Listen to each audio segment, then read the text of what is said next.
अब मैं गुजारिश कर रहा हूँ आज की महफिल के रूह रवा, आज के इस प्रोग्राम के मुंतजिम मदरसा इमदादुल उलूम के मुहतमिम, हम सब के चहीते जनाब हाफिज मोहम्मद अकबर साहब से मैं गुजारिश कर रहा हूँ कि वो तशरीफ़ लाएं और खुतबा इस्तक़बालिया पेश करें, अपने तासरात पेश करें। अस्सलामु अलैकुम व रहमतुल्लाहि व बरकातुहू। मुअज़्ज़ज़ सामीन किराम, सबसे पहले मैं खुदाए बुज़ुर्गों बरतर का शुक्रिया अदा करता हूँ जिसने मुझ जैसे एक कमतर तालिब इल्म को आपके रूबरू कुछ जसारत करने की हिम्मत बख्शी। अल्हम्दुलिल्लाह, मदरसा इमदादुल उलूम का ये दूसरा सालाना जलसा है जिसमें मदरसा हादा के क़याम मकासिद की बाबत कुछ अर्ज़ करना चाहता हूँ। मुमकिन है कि दौरान गुफ्तगू मुझसे कुछ चूक हो जाए, लेकिन हाँ, आपसे मुक़द्दिमाना गुजारिश है कि मेरी कम इल्मी समझकर मेरी इस्लाह फरमाएंगे।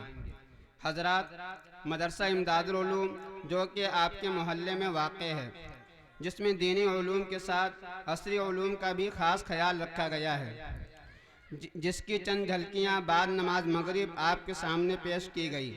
मैं बात को तूल ना देकर असल बात की तरफ आता हूँ। हजरात, मैं अक्सर एक दर्द और कुरहन लेकर जी रहा था कि एक ऐसा इदारा कायम हो जिसमें दीनी तालीम के साथ असरी तालीम का माकूल बंदोबस्त हो, जिसका इजहार कई बार बड़े भाई आज़म साहब, शमीम साहब, हाफिज इब्राहिम साहब रहमतुल्लाह अलैह से वगैरह से हमेशा किया करता था।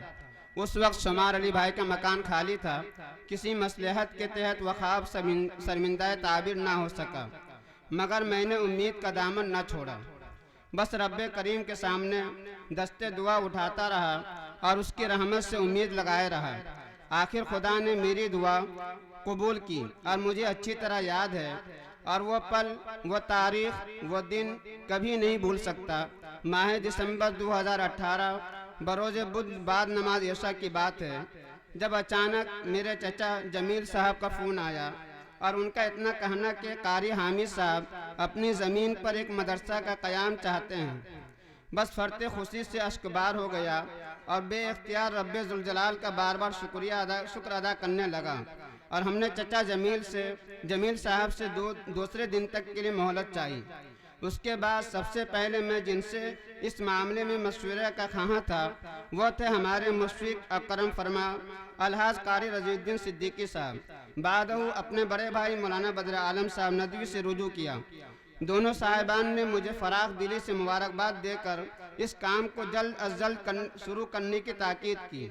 हाँ याद आया 14 दिसंबर बरोज़ जुमा अपने बहनों जिनके ज़रिया से यहाँ तक पहुँचा हूँ, आज इस लायक बना हूँ, वह है मौलाना अनवारुल हक साहब कासमी, जो कि फ़िलवक्त आज़मगढ़ में मुकीम है। उनसे फिर बड़े भाई की तरह हर वक्त सरपरस्ती करते रहते हैं। कारी शाहिद अनवर सिद्दीकी साहब से मशवरा लिया। मैं कारी शाहिद अनवर सिद्दीकी साहब की वह हौसला अफजाई कैसे भूल जाऊँ जो उन्होंने इस वक्त की। उन्होंने बरजस्ता मेरी बात सुनते ही कहा था, भाई इस सिलसिले में बिल्कुल ताख़ीर ना करें और मैं आपके दामे दरमे सुखने कदम बा कदम साथ हूँ। मैंने अमीक़ दिल से उनका शुक्रिया अदा किया और भला इतनी अहम और खुशी की बात अपने सरपरस्त हज़रत मौलाना मतीनुल हक उसामा साहब से ना बताऊँ, ये हो ही नहीं सकता था। लिहाजा बगैर ताख़ीर कानपुर के लिए रवाना हुआ। वो दिन था जुमा का। जब मैं पहुंचा तो खुतबा जुमा में कुछ वक्त बाकी था। ऐसे वक्त में हजरत को जहमत नहीं दे सकता था। उसी वजह से हजरत के हुजरत के बाहर खामोशी से बैठ गया। मगर ये क्या, अभी चंद साआतें गुजरी थी कि गोया उन्होंने मुझे कैमरे में देख लिया और अपने खादिम खास को हुक्म दिया, जाओ अकबर बैठा है, बाहर बुला लो। वह खादिम कारी बदरुज़्ज़मा साहब थे। मैं मुअद्दबाना अंदाज में धीमे कदमों से हजरत के आराम गाह में दाखिल हुआ। सलाम और मुसाफा के बाद हजरत ने बेसाख्ता फरमाया, तुम यहाँ, और वो भी बगैर इत्तला के। मैंने अर्ज किया, हजरत गुस्ताखी माफ़, असल में खादिम का ख्याल था कि हजरत जुमा के दिन कानपुर ही में क़याम करते हैं, इसलिए बिला झिझक हाजिर हो गया। हजरत ने फरमाया, बहुत अच्छा किया, ठीक है, बाद नमाज बात होती है। उसके बाद नमाज से फारिग होकर खाने के दौरान ही हजरत ने अचानक आने की वजह पूछी। मैंने सारी बातें हजरत के गोशे गुजार कर दी। सुनने के बाद हजरत ने थोड़ा तवक्कुफ किया। इस बीच मैं लरज़ ही गया, शायद शान में कुछ गुस्ताखी तो नहीं हो गई। मगर अगले ही पल हजरत ने जो जुमला मुझसे फरमाया वह काबिल जिक्र है। हजरत ने फरमाया, अकबर अगर तुम मदरसे का क़याम करके आते तो और भी ज़्यादा मुझे कल्बी फरहत होती। खैर मेरी तमाम तर दुआएं तुम्हारे साथ है। अब जाओ और देर न करो, बस शुरू कर दो। अब क्या था, उस वक्त मुझे जैसे खुशियों के पर लग गए हों। अब मैं लखनऊ वापस आ गया और एक बार फिर भाई कारी शाहिद अनवर साहब को फ़ोन किया और हजरत की रजामंदी जाहिर कर दी। भाई शाहिद साहब ने भी कहा, अब क्या सोचना, काम शुरू कर दो।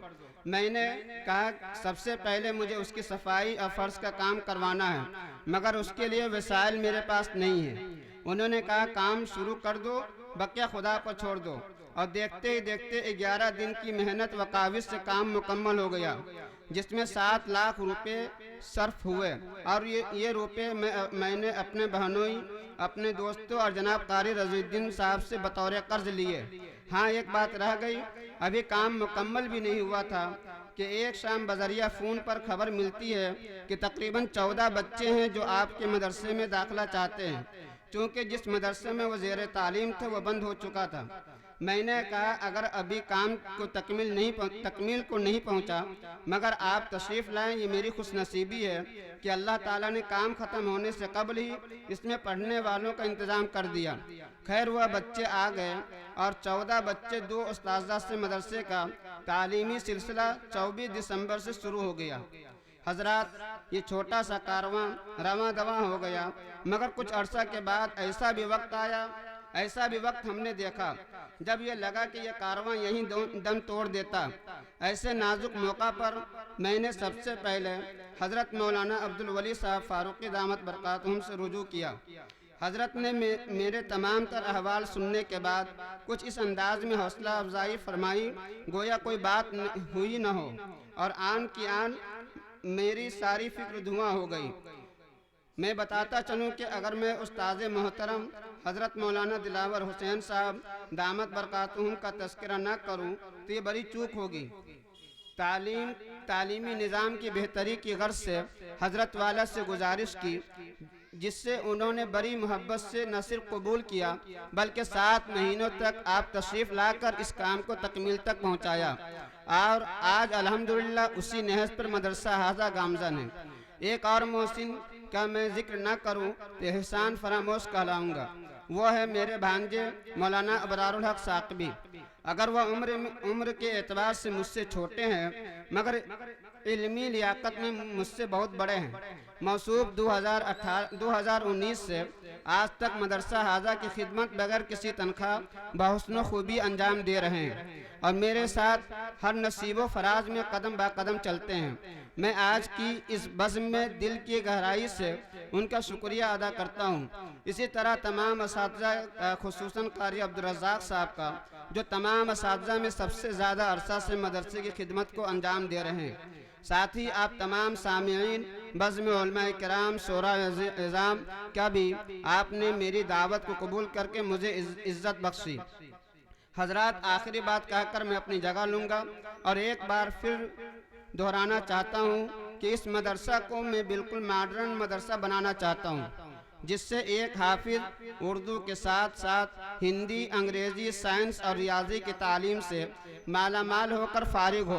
खैर, मिन जुमला तौर पर बता दूं कि मदरसा 14 बच्चों से शुरू किया गया था और आज माशाअल्लाह दारुल अकामा में 63 और शहरी बच्चे तकरीबन मजमूई 55, मजमूई तादाद 117 है और असातिज़ा व स्टाफ की तादाद 10 है। मदरसा हाजा की इब्तिदा भी कर्ज से की गई थी और आज भी मकरूज है। मदरसे का सालाना खर्च तकरीबन 21 लाख रुपए के आसपास है। हर महीने में 70 से 80 हज़ार रुपये का मदरसे पर कर्ज चढ़ा रहता है। रमज़ान से 2 महीना कबल मदरसा के सरपरस्त जनाब अलहाज कारी सैयद हामिद अली साहब रहमतुल्लाह अलैह से पूरी तफसीली बात हुई और सारे हिसाब किताब हुए। उन्होंने कहा कोई बात नहीं, कर्ज ज़्यादा हो गया है, मैं भी कोशिश करता हूँ और अपने दोस्तों से जिक्र करता हूँ। और उन्होंने अपने अहबाब से जिक्र भी किया और उन्होंने बात करके मुझसे बताया मेरी बात हो गई है, इस साल रमज़ान में किसी को भेजना है, इंशाअल्लाह सब ठीक हो जाएगा। मगर आपको मालूम है कि उससे पहले ही तकदीर गालिब आ गई और आप एक हादसा के शिकार होकर अपने मालिक हकीकी से जा मिले। अल्लाह हज़रत कारी साहब रहमतुल्लाह अलैह की बाल बाल मग़फ़िरत फरमाए और जन्नतुल फिरदौस में जगह मरहमत फरमाए। उनके जुमला लवाहिकीन को सब्र जमील व नेमल बदल अता फरमाए। आप तमामी हजरात से मरहूम कारी साहब और मदरसा हाजा के हक़ में दुआ की दरख्वास्त है। एक बार फिर समीमी क़ल्ब से आप सबका शुक्रिया, बहुत बहुत शुक्रिया। अस्सलामु अलैकुम व रहमतुल्लाह। वालेकुम सलाम।